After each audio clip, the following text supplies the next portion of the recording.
members of St. John's and friends. I'm here at Brewer Park with our dog Farley.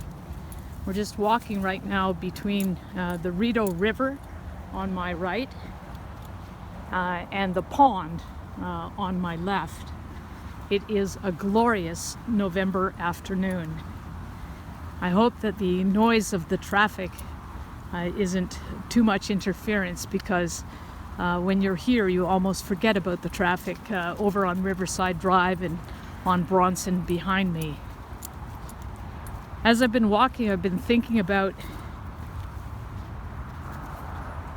the story of creation from the first chapter in the book of Genesis, and how it took God 5.5 days of work to create light, the sky, the earth, the trees, the plants, the sun, the moon, oceans teeming with fish, the birds in the air, and all kinds of wild animals.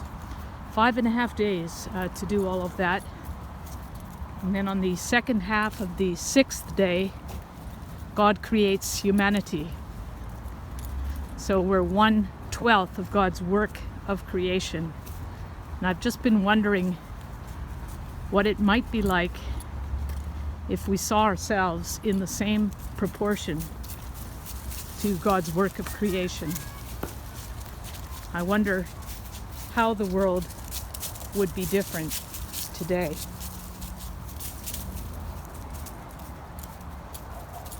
I hope that you have had a chance to enjoy some of this magnificent weather.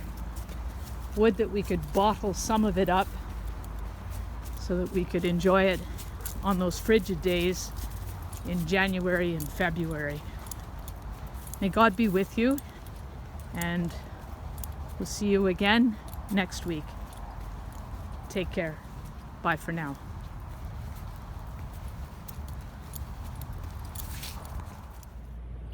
This coming Sunday, November 22nd, is the feast day of Saint Cecilia, the patron saint of music.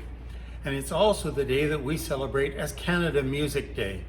And I thought that perhaps today we might look back to some of the earliest Canadian music. In 1724, a young Sulpician priest named Jean Girard came from Paris to Montreal.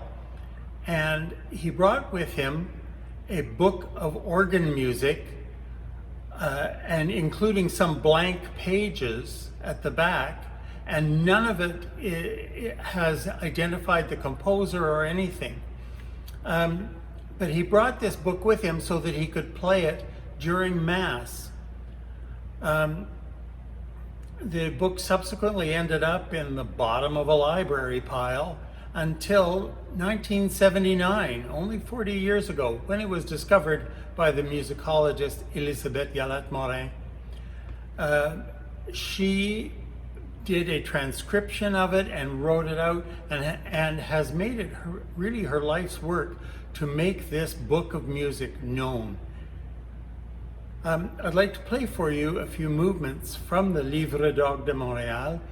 This is a setting of the Magnificat. Now, you know, back in those days, the Magnificat and other canticles would have been performed in alteration with the choir. So the choir would sing a lick, the organ would play a lick. So for example, think about the beginning of the Magnificat.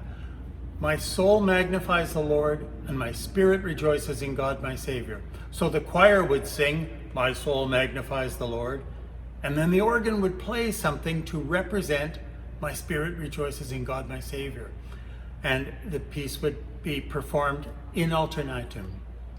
So I'd like to play for you some movements from the Magnificat in G from the Livre d'Orgue de Montréal of 1724.